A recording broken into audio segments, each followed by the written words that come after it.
What up? It's Big Killzone in the building, and I'm reviewing All Eyes on Me, the Tupac Shakur biopic. And I want to say happy birthday to Tupac. He would have been 46 today. Rest in peace, Tupac, before we get into it. So, just so y'all know, go support that. Yeah, so we're going to go ahead on and get into it. So, the movie starts out. Hold on. I'm gonna do this. Is what we're gonna do. I'm going to do the non-spoiler review right here, right now, and then later on we're gonna do the spoiler review later on in the movie. So, the movie it tells pretty much about all of Pac's life from his early childhood until his death, his untimely death in September 1996. He was 25 when he passed. Tupac had a very, very rich history, and he accomplished so much in so little amount of time. The film explores his family's roots in the Black Panthers, his origins in the rap game with Digital Underground, his rise to fame, the ups and the downs, him joining Death Row, and what exactly happened the night of the shoot. So the movie is not, as I would say, like stylistically or visually like astounding, like how Straight Outta Compton kind of brought the whole 80s and early 90s feel to the the sets and the music. The emphasis was more on story more than anything. The emphasis was on story. You did have, you had a lot of good sets and set pieces and things, good milestones that were put into the movie. Different performances like the House of Blues and performance, the one of the big shows for Digital Underground, or I think was it Pac show for Digital Underground, first show in Chicago with Digital Underground. Him coming up in school, the people who pushed him to rap, his relationship with his mom. It encompasses a lot, and it focuses on Tupac, and it's a different movie than Straight Outta Compton. When Straight Outta Compton was telling us like three different stories, Dre, Easy, and Ice Cube. Tupac only focuses on Tupac, and it got really into the mind of Tupac Shakur. It really got into the psyche of who he was, what he stood for, and why he did what he did. It's a lot of different things that people are trying to criticize about the movie, but I like the movie. Um, Pac's life is like my life and a lot of other people's lives, and you'll get to see him really campaign and champion his artistic vision and what really went on behind the scenes. And it's a movie. It's not going to be 1,000% accurate. Certain things are going to have artistic liberties, but I think L.T. Hutton, Benny Boone really did a good job in telling this story and shooting this movie, and really bringing this story to life. And I'm glad that it got made in my lifetime. I'm glad that it was as good as it is. I mean, I was thoroughly entertained. I learned a lot. Some things, like I said, maybe may or may not be true, but just to see these movies get made, having Straight Outta Compton do real big, and Tupac is going to do real big this weekend. Um, I just have a newfound appreciation for for Tupac and what he stood for, and his work ethic, his value for family, and just him being an all around cool guy. He wasn't perfect. He was he stood up for people. He put his own life in danger several times, just so those around him that could be safe. And a lot of the things that the stigmas that were placed on Pac, weren't always justly warranted. And I just left the theater inspired on what I'm doing, just to see um, that everything, all that glitters isn't gold, basically. And then it was just moving. Like, it was different. Like, Straight Outta Compton was like, was inspiring for a different reason. This is inspiring because, what I'm saying, is inspiring on so many different levels. And I just think that everybody needs to see this. Take your families to go see it. I know it's a rated R movie, but I think every black man needs to see this movie, especially if they're trying to become an artist. But I think every black man needs to see it. I think families need to see it because it deals with family, it deals with love, it deals with loss, it deals with betrayal, it deals with so much. And you know, I kind of wish, and I hopefully one day it'll happen, that we get a Netflix style series where we have all of the hip hop music legends. We have a show where they're able to get into different intricacies, different eras, spend more time with the characters, and actually get every detail. Certain things, of course, are going to be artistically.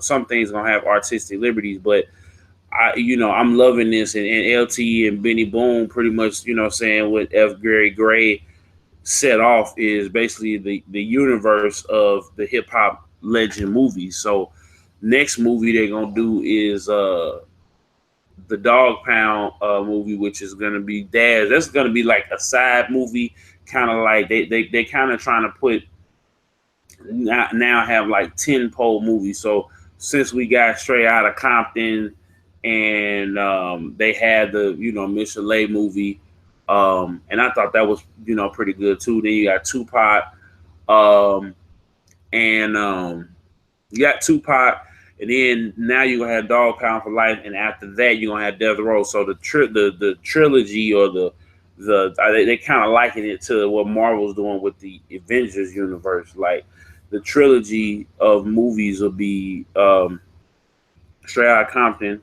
All Eyes on Me, and then Death Row. So those are coming. Death Row and Dog Pound for life. You're gonna get the story of Snoop, Daz, and Corrupt, and then of course Death Row is going to be, basically that whole era and the things that went on. So now we get into spoilers. So we're gonna go ahead and take it from the top. So everybody, um, if you didn't want to hear spoilers, you know, now now we're gonna go from the beginning to the end. So if you don't want to hear spoilers, the non-spoiler review is at the beginning. You rewind and watch, cut it off right now, because I'm gonna spoil the hell out of it right now. So All Eyes on Me. The beginning of the film starts out with uh Tupac in prison for the, I think, 1994, 1993 rape case that he had, and he was in prison. He was serving his time in prison for the rape case that befell on him, and he's getting interviewed. I forget who's getting interviewed by, but he's getting interviewed, and pretty much he's telling his life story. So he starts out with his mother, Feeney, and his father, who I forget his first name, who was a Black Panther, and how his stepfather, I think it's Matari Shakur, helped his mother get out of jail. They got married. They had Tupac, his sister, but Matari was wanted by the FBI, as many Black Panthers were in the late 70s, early 80s. Matari ends up getting locked up. Their home gets raided, and Afeni has to take the kids and uproot them, and on their own run to Baltimore. Afeni's spirits are low because her husband, who stood up for Black people, was locked up. But Pac was in high school, and he had just landed the part of Hamlet where he was going to school with Jada Pinkett Smith. So Afeni has to send the Tupac and his sister away to California. And this is when they moved to Oakland. They went from New York, Baltimore, Oakland. Tupac is upset that he has to leave. His mother is dealing with a guy who he respects them, but he also is a street cat, and he may or may not be selling. His name was Legs. He may or may not be selling drugs, and he might be selling drugs to his mother. So Tupac goes, him and Jada. He's very in love with Jada. Their relationship is more than a romantic relationship. Is deeply rooted. Like they have been friends for a long time, and he shares a poem with her before leaving. He gets to Oakland. He sees a lot in the neighborhood that he's living in Oakland.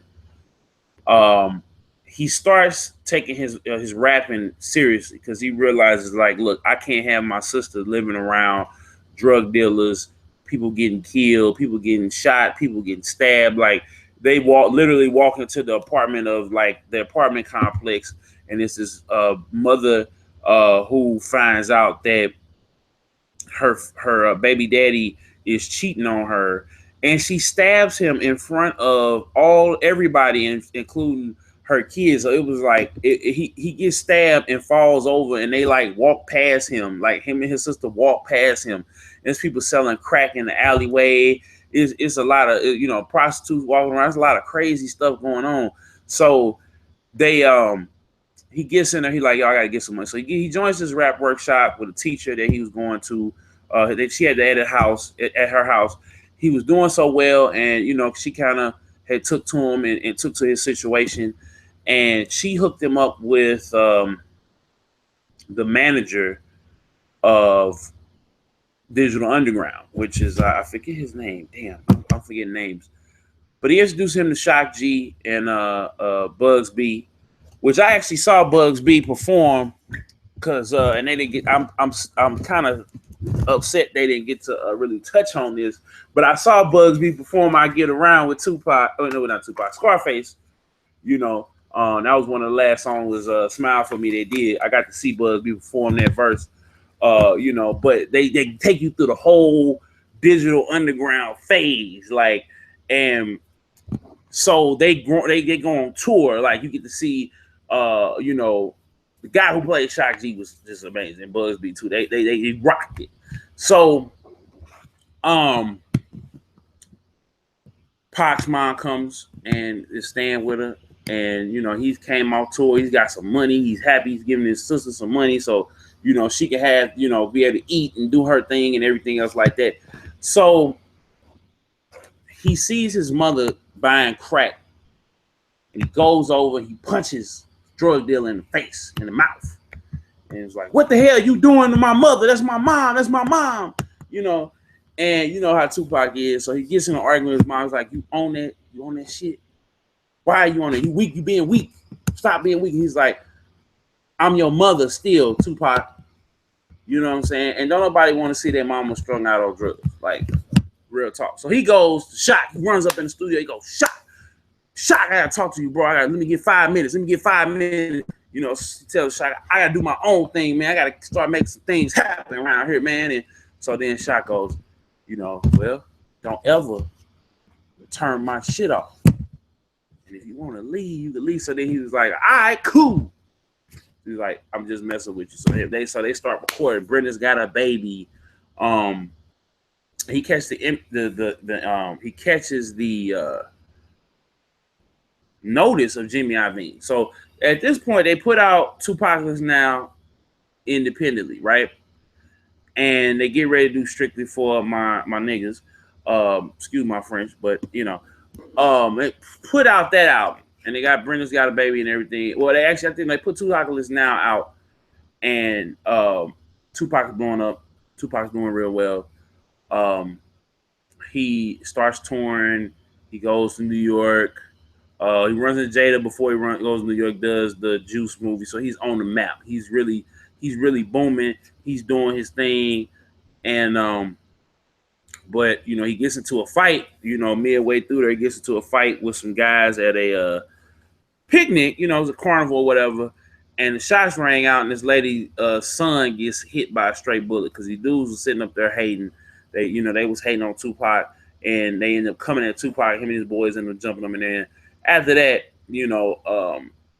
Tupac, he didn't get nothing happened with him on that, but that was like the beginning of like his legal trouble. So while he did Strictly for My Niggas, he went out to New York, and he met Big. Him and Big were real good friends. They show that friendship. He brings them out, and they do, they perform and everything. And then we get introduced to a character named Nigel. Now, Nigel is one of the biggest drug dealers, one of the biggest like kingpins in New York City at that time. So Big tells him, and it kind of bounces back because I think Notorious is in here too. I forgot Notorious is also still in the universe because they bounce back and forth. Like certain points you could kind of go in and out with Big's journey as well as Tupac's journey. So and because they got Gravy in the movie, and the Notorious is in there too. I said this. So you got the whole like hip hop Legends universe. You know what I'm saying? And Legends never die, like the shirt. But anyway, they go and they go to the shoot of Above the Rim. Now at this point, Tupac's got a lot of stuff going on. He didn't shot at the police. Two all-duty police officers beating the hell out of a guy, shoots at them, gets acquitted for that. But he's got all these legal troubles, all these arrests. He got lawyered up. His money is getting tied up. But at the same time, he's living the artist lifestyle. He got girls everywhere. I'm talking about the finest of the fine girls is everywhere. Big, huge, wild orgies, hella weed, smoke, like everything you wanted and more as a rapper. He got it, but at the same time, he's going through a lot of legal troubles. Managers trying to get him focused and make sure he's not, off the Richter. So, he gets with Nigel, right? Nigel is in his business. Suge is approaching him about, coming to death row. And Nigel, and this is, like I said, this big spoiler territory. So Nigel introduces him to this girl named Brianna. Now, Brianna is a chick who is with the whole crew, right? But Brianna even though this might be one of Nigel's things, you know what I'm saying, thotties, whatever. She really enjoys Tupac. Like it's the scene where they on the dance floor, um, they in there and they're in the club and it's R. Kelly playing. And let me set this up for you because I'm trying to get this popping my damn self. But anyway, any volunteers, I might be out here shortly. But anyway, so they in the club, like he introduces Big's telling him just hold on, bro. Like watch who you keeping your company with, and it kind of bounces back because we're gonna get to there in a second. So they smash. She tops him off in the middle of the club while he's smoking weed. Everybody's laughing. Everybody's like in awe. So they go back. He smashed. She's called him like he smashed. He's like, I ain't tripping off her like that. But Brianna, I mean, people thought that, and it was kind of stupid. But she caught feelings for Tupac. She really loved Tupac. Like she was really, really, really into Tupac. And so like I said, it was a lot of stuff that was going on at this time. And one night he goes to Nigel's law. He's standing out there with Nigel, right? And Nigel, she comes through. She's like, well, they have an exchange. Like, what's going on? What's he doing here? Nigel's dealing with a lot of stuff behind the scenes. So Nigel goes, um, what's she doing? So she's like, here, I'm gonna come take care of you. So she massages him and he getting kissed on and everything, but he's not feeling her. He hit it, he quit it, he kept moving. Big mistake because they even though Nigel is and I don't want to be I don't know if Nigel kind of set this up or was this chick just crazy. So I think it was the latter because it was just the fact that she was crazy about Pac and she wanted Pac to want her. Like a lot of women, they get I'm not saying that they do this, but I mean it's a lot of women that love hip hop stars and they do a lot of crazy stuff, or R&B singers, whatever. They do a lot of crazy stuff behind that. So she goes in there and says that she got raped by the guys that were in the apartment, the loft. So they go out in the hallway. The police is there. Everybody gets arrested. Tupac is on trial. While Tupac is on trial, Tupac's money is getting low. His manager's like, look, I got to bust some features down. I got to do some stuff. Because of the rape case, he's losing tour dates. He got kicked out of higher learning. He was going to be in higher learning. And yeah, so Tupac's world is going on a tailspin.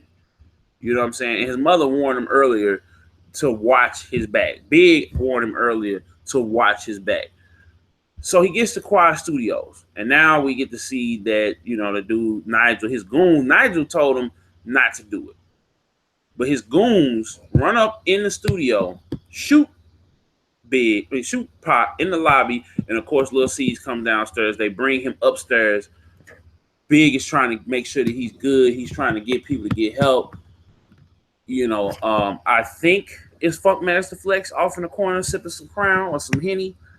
But I don't know, and I think that's maybe why, because of the way he was, portrayed that night. I don't know if it was him. I don't know if Funkmaster Flex was there that night.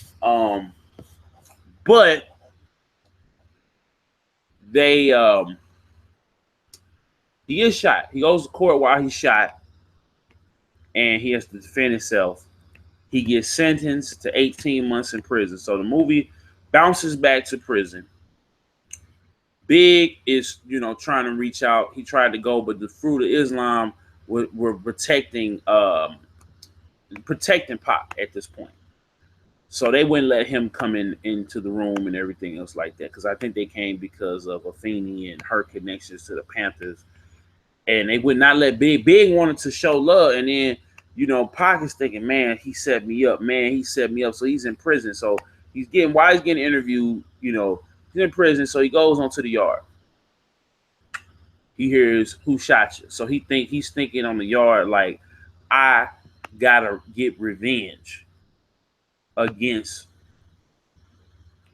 Excuse me. I gotta get revenge against Biggie. Biggie betrayed me. Biggie knew that these type of cats. Big, and so Clifton Powell comes out as he's a life inmate. He tells Pac to let it go, to not, get inside no beef or whatever with Biggie. And he said, you got a day to get out, wait till you get out, and then handle your business. So then later on, you see Clifton get into a altercation where he kills the guy who was playing the music, egging on Pac, because they were going to cut the music off because they knew that it wasn't a diss song because Biggie didn't say no names. But then he was like, look, I got to get out of here. I can't wait. He remembers that Suge gave him his number, and Suge basically signs him to death row. He didn't sign, he did a handshake deal. So Pac did not see the deal. Pac just got put out on bail. He came in, and thus All Eyes on Me and Machiavelli was recorded. I forget how long it was, like 94, 95. It was recorded all in, a couple of months. All the hits was on it. They show you how they made California Love, how they made Two America's Most Wanted. You see Dre and Snoop. So he's inducted into the death row family, basically. So, but you get to see Suge's, the tyranny of Suge Knight, the militancy of Suge Knight, and Pac realizes, like, yo, I got to get out of here. Like, I made a big mistake working with him. So basically, Pac does real well. He starts dating Quincy Jones' daughter, one of his daughters. I forget her name, but I forget her name. Quincy. I don't know. I want to make sure I got her name right. I don't have her name right, but he starts dating her while he's beefing with Biggie. So the whole East Coast, West Coast beef is, going out there. Who shot you versus hit him up. You start seeing everything. Beef is full blown. So Jada pops up on Pac like, she starts calling him out saying, you feeling yourself, you losing yourself, and I can't, I can't let you do this. This is stupid. This is bigger than you. You know better.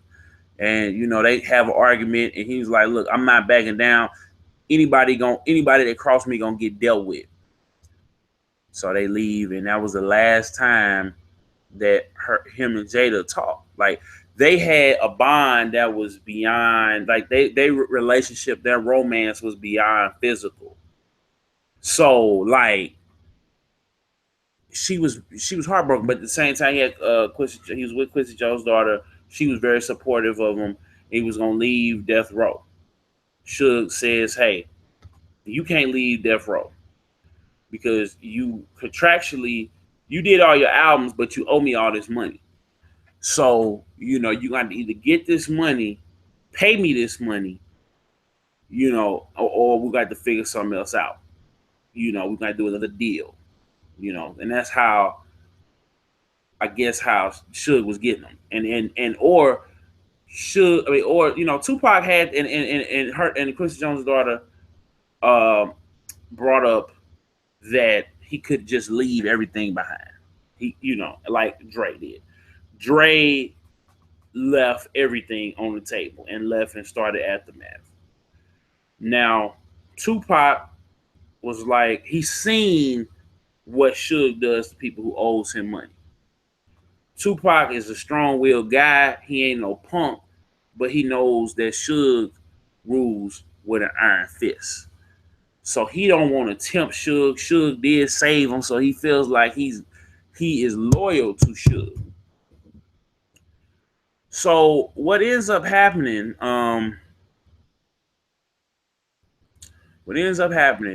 is Suge gets ready to, and Pac get ready to do Death Row East. Pac is coming out there to the East. He disses everybody. This Nas, Bad Boy, everybody. He said, "Yo, I'm gonna get everybody out here. We gonna show unification. We gonna give y'all opportunity, and this is just what it is." You know, and being able to get and they allow Pac to do movies and things of that nature because he was doing a lot of East Coast themed movies. He was gonna basically let him be a partner with Death Row and own basically Tupac would be the Suge of the East Coast basically. So whoever Tupac signed, that's who it was gonna be. Tupac, they going back and forth, and they go to New York. Right in New York, promoting and doing things, and they were at this was the Source Awards where, you know, Pac had said big, you know, Suge and Puffy and Snoop had said what they said, but Snoop gets on the radio and says, "Yo, we just wanted everybody. It's not like that. We wanted everybody to know we homeboys, and you know, it was some misunderstandings and things of that nature. You know, we all went hard, we banged hard, but we just wanted a job. We wanted respect, and we wanted to, you know, we wanted to be unified. You know what I'm saying? Because the world, you know, don't need that no more. We already had the games and all that, right?" Tupac hears this, he goes off on Suge, "Man, you need to get him, man. It ain't this beef ain't over," and and so they all fly back to LA together on a private jet. Suge tells Daz and all his aunt who passed away, rest in peace, his aunt. He gets on the plane.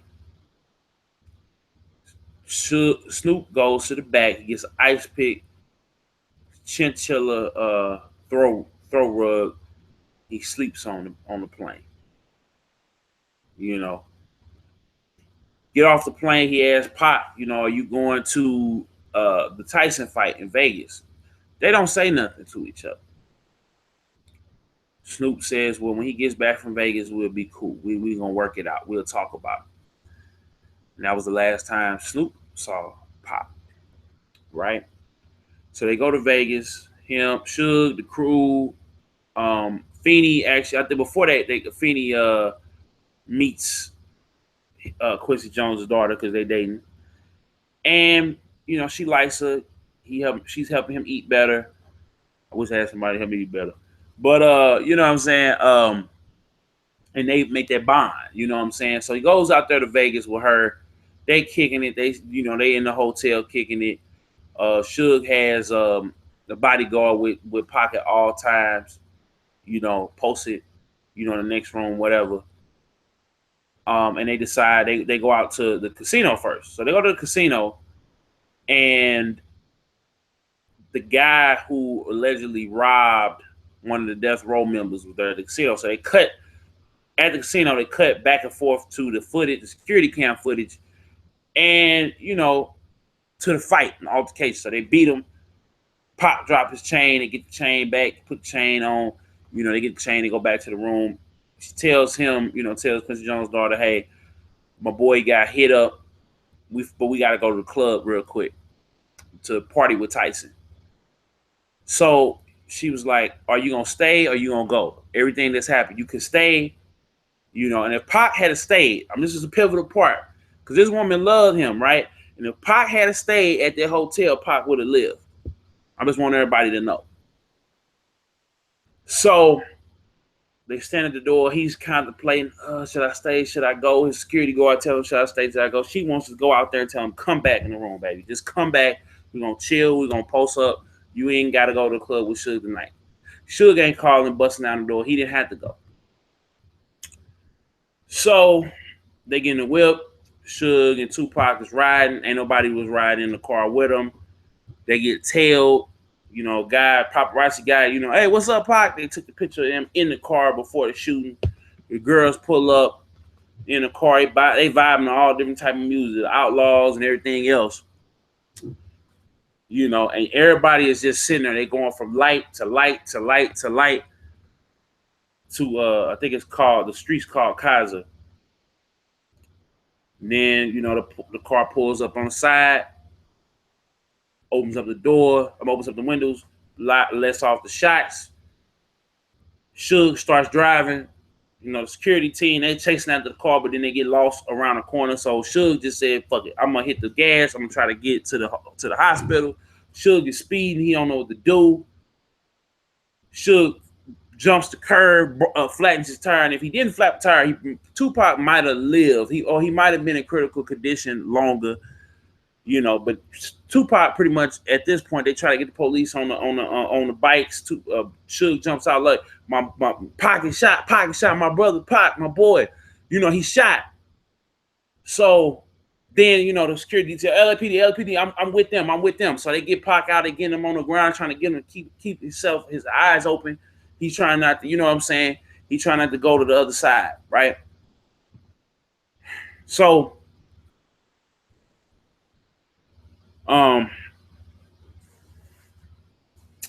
yeah. So the movie pretty much ends at this point.